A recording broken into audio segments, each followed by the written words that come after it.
چرا کودکم پرخاشگره؟ چرا برای هر مسئله کوچیک و بزرگی زود خشمگین میشه و از کوره در میره؟ من چطور میتونم به کودکم کمک کنم تا پرخاشگری اون رو کاهش بدم؟ این سوالات و ده‌ها سوال دیگه در زمینه پرخاشگری فرزندانمون هر روز ذهن ما والدین رو به خودش درگیر کرده. من در این ویدیو به بررسی مهمترین علل پرخاشگری کودکان و ارائه بهترین و جدیدترین راهکارها برای کاهش پرخاشگری در اونها میپردازم که آخرین راهکار به عنوان مهمترین و اصلی ترین راهکار میتونه آرامش رو به کودک و خانواده شما برگردونه. پس تا آخر این ویدیو با من همراه باشید. اول از همه بریم سراغ دلایل پرخاشگری فرزندانمون. چرا کودک ما خشمگین میشه؟ واقعا دلیل این همه خشم و ناراحتی در فرزند خردسال ما یا نوجوان ما چی میتونه باشه؟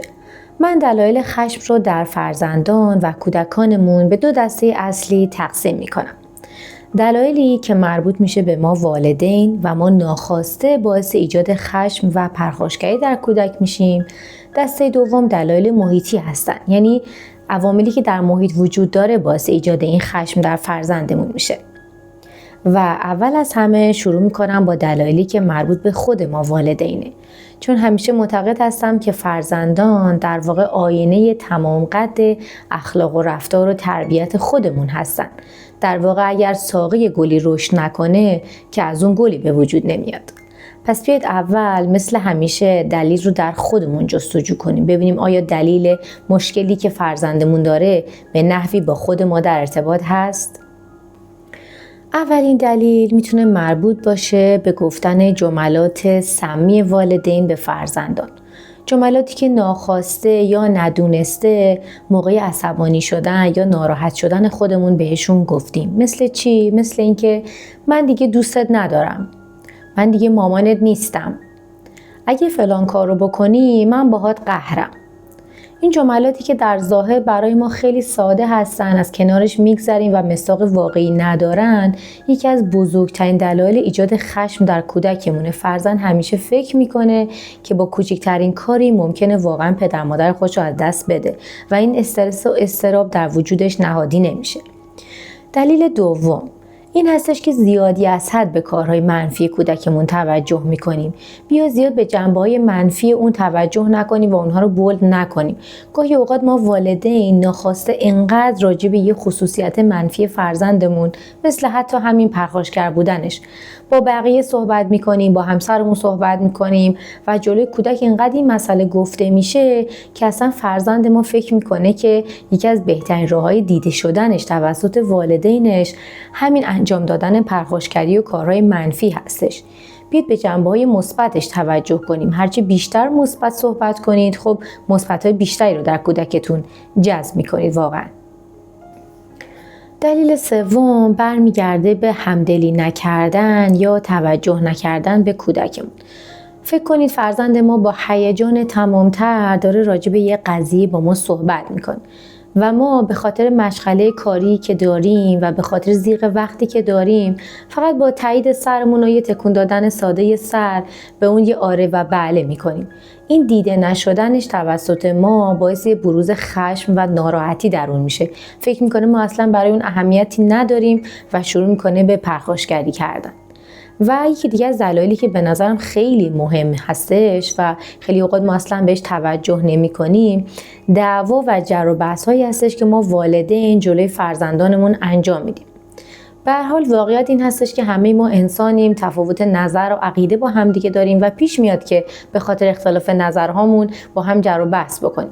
ولی مسئله‌ای که خیلی از والدین بهش توجه نمی‌کنن و شاید یک جوری برمیگرده به اون تصورات و باورهای قدیمی ما که از گذشتگان به ما رسیده، این که پدر و مادرها به خودشون اجازه میدن جلوی کودکشون با هم دعوا کنن، جر و بحث کنن، هر اختلاف نظری رو مطرح کنن و کودک نظاره‌گر اونهاست.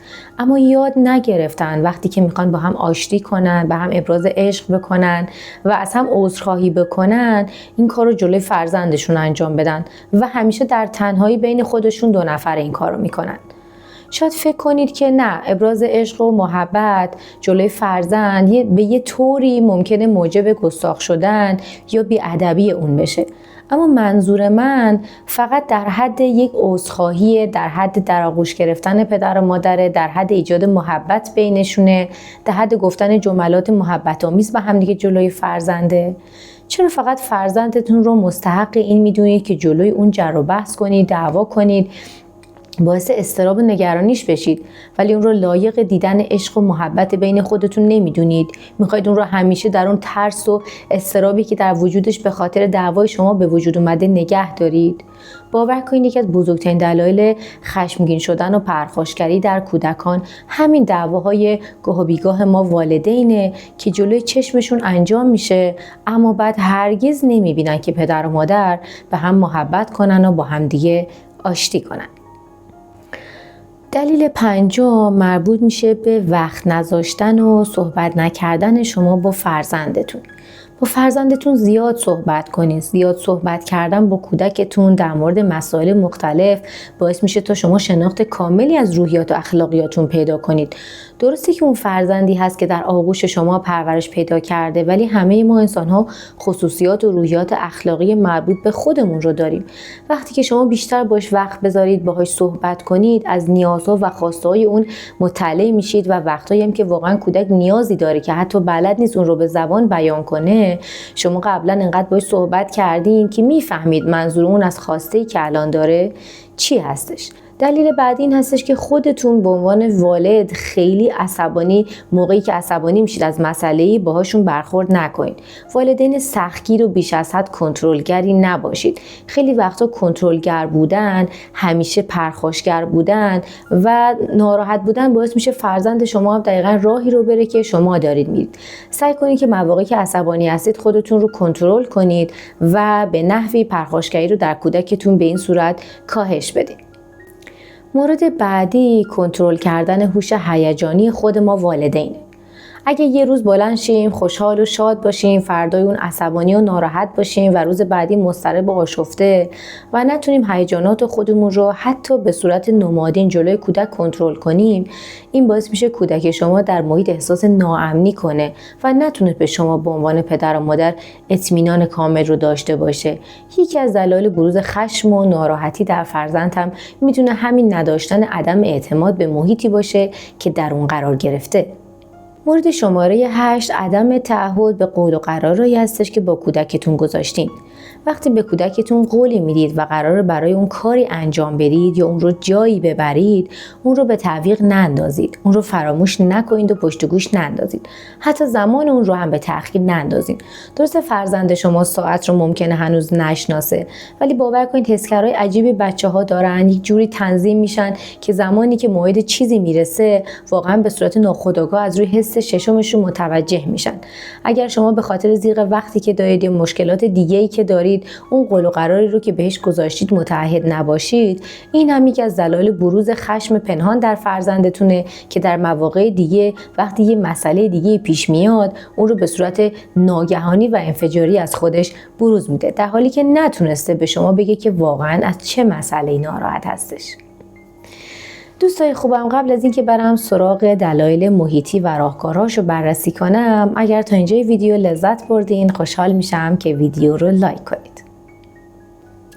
بسیار خوب، بریم سراغ دلایل محیطی و بعد هم بررسی کنیم راهکارهاشون چی هستش. یکی از دلایل محیطی میتونه خستگی، گرسنگی یا بیماری باشه. بچه شما وقتی که خسته و گرسنه هستش زیاد نمیتونه روی احساسات خودش کنترل کاملی داشته باشه. سعی کنید فرزندانتون رو به بهانه‌های مختلف مثل اومدن پدر، رسیدن مهمان‌ها یا انجام کارهای خودتون گرسنه نذارید. گرسنگی و خستگی که واقعا از دلایل محیطی هستش که باعث بروز خشم در فرزندتون میشه. دومین دلیل محیطی میتونه دیدن بیش از حد تلویزیون، به خصوص کارتون‌های خیلی پرهیجان و پر سر و صدا، یا حتی بازی کردن با وسایل الکترونیکی مثل موبایل باشه. سعی کنید بیشتر از 1 ساعت در روز کودکتون در معرض تلویزیون و وسایل الکترونیکی قرار نگیره. چون که یکی از بزرگترین دلایل خشم و اضطراب‌های بیش از حد همین هیجاناتی هستش که بچه‌ها در ارتباط با وسایل الکترونیکی دارن. پس ساعت دیدن یا کار کردن کودک رو با تلویزیون یا وسایل الکترونیکی محدود کنید. نداشتن خواب کافی. یکی دیگه از دلایل محیطی نداشتن خواب کافیه. بچه‌هایی که در طول شب خواب راحتی ندارن یا کلاً شب‌ها دیر میخوابن و در طول روز کمبود خوابشون رو جبران میکنن، بیشتر به پرخاشگری مبتلا هستن و در طول روز بیشتر عصبانی و ناراحت به نظر میرسن. یکی دیگه از دلایل بروز خشم و پرخاشگری در کودک الگوگیری از دیگران، الگوگیری از محیطی که در اون قرار داره. ممکنه با دوستانی که در ارتباط با افرادی که شما باشون رفت و آمد دارین افرادی باشن که پرخاشگر هستن و کودک هم خواسته یا ناخواسته تحت تاثیر پرخاشگری اونا قرار بگیره. مورد بعدی در دلایل محیطی وجود بچه دوم و اومدن فرزند دوم به خانواده هستش. خیلی وقتا بچه‌ها به خاطر وجود یک بچه دیگه که تازه وارد خانواده شده و کوچیک‌تر و بیشتر مورد توجه والدین قرار گرفته، پرخاشگری ازشون بروز میکنه و دچار خشم و ناراحتی سرکوب شده میشن. سعی کنید اگر بچه دوم وارد خانواده شده، اون که هنوز کوچکه و نوزاده و واقعا متوجه نیستش، سعی کنید توجه و تمرکز بیشتری روی فرزند اول انجام بدین. به خواسته هاش، به نیازاش، به عشق و در آغوش گرفتنش توجه بیشتری نشون بدین، باش همدلی بیشتری کنید تا اون حسادتی که به فرزند دوم به وجود اومده باعث بروز خشم و ناراحتی در فرزند اولتون نشه. خب حالا راهکار چیه؟ چه راهکاری ارائه کنیم تا پرخاشگری رو در کودکمون کاهش بدیم؟ اولین نکته که باید به اون توجه کامل بکنید اینه که وقتی کودک شما داره رفتارهای خشمگینانه و پرخاشگرانه از خودش بروز میده و شما هم تحت تاثیر ناراحتی اون قرار گرفتید، سعی کنید اول آرامش خودتون رو حفظ کنید. باور کنید که اگر با ناراحتی و پرخاشگری با فرزندتون برخورد کنید، نه تنها به تربیتش هیچ کمکی نمیکنه، بلکه باعث شدت پیدا کردن ناراحتی اون بچه میشه. تنبیه کردن به هیچ عنوان تأثیری در بهبود حال اون و بهبود کنترل کردن خشم اون نمیشه.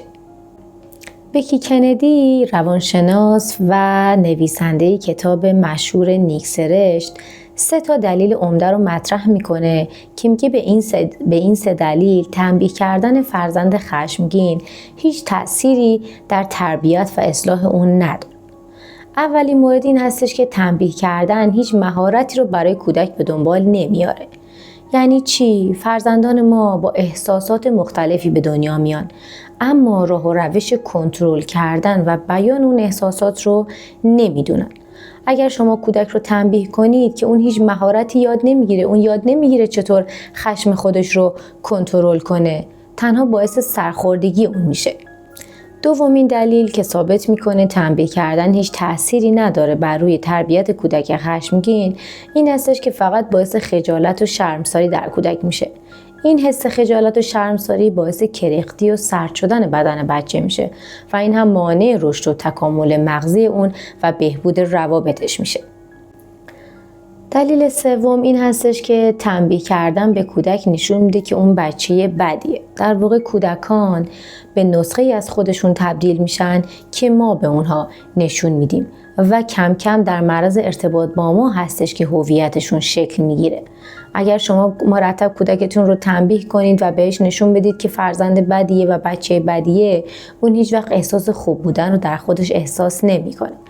اگر ما بخوایم رفتار بیرونی خودمون رو تغییر بدیم، اول از همه باید احساس خوب بودن و این تغییر رو در خودمون حس کنیم. پس بنابراین فرزندتون تا حس نکنه که بچه خوبیه و این خوب بودن رو در وجودش نهادینه نکنین، هیچ تغییری در رفتار بیرونی اون مشاهده نمی کنید.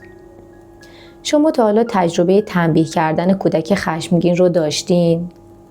تا حالا موقعی که فرزندتون خشمگین بوده رفتاری کردین که فکر کنید باعث تربیت اون میشه ولی در واقع هیچ تأثیری نداشته باشه و اصلا تغییر نکرده باشه پرخاشگری کودکتون؟ خوشحال میشم که تجربیاتتون رو در این مورد با من در کامنت به اشتراک بذارید. حالا چه کارهایی میتونیم انجام بدیم برای برطرف کردن پرخاشگری کودکمون؟ اگه کودک شما هنوز خردساله و در سن پایینتری قرار داره، میتونید بهش بگید که روی چیزی، مثلا روی یه بالش یا یه چیز نرمی چندی بار به دستاش بکوبه، یا دور خونتون چند دور بدوه، یا دستانش رو در دستتون بگیرید و تو چشماش نگاه کنید و بهش بگید که من دوستت دارم و با همدیگه این مشکل رو میتونیم حل کنیم، ناراحتیتون میتونیم کم کنیم. یه راهکار دیگه این هستش که بهش مداد بدید یا خودکار بدید و کاغذ و ازش بخواید که تا میتونه به خاطر خالی شدن عصبانیتش روی کاغذ خط خطی کنه یا کاغذها رو حتی مچاله کنه. یا یکی از بهترین راهکارها این هستش که کودکتون رو حمام ببرید. حمام کردن، در معرض آب بودن به شدت میتونه پرخاشگری کودک رو کاهش بده. راهکار بعدی دادن یک لیوان آب یا یه دونه نوشیدنی هستش که کودکتون خیلی علاقه داره و میتونه اون رو یکسره بخوره و این هم به کاهش خشم اون خیلی کمک میکنه. راهکار بعدی این هستش که موقعی که فرزندتون خیلی عصبانیه و داره پرخاشگری میکنه، زیاد صحبت نکنید. صحبت کردن اون موقع اصلا تأثیری به حال کودک نداره و نمیشنوه. بیشتر سعی کنید از زبان بدنتون استفاده کنید و با حالت چهرهتون به کودکتون نشون بدید که متوجه ناراحتی اون هستید، میفهمید چقدر عصبانیه و سعی دارید که بهش کمک کنید. یک مورد راهکار دیگه برای پایین آوردن خشم کودک اینه که هر از گاهی توی خونه موزیک‌های آرامش بخش و ریلکسیشن بذارید.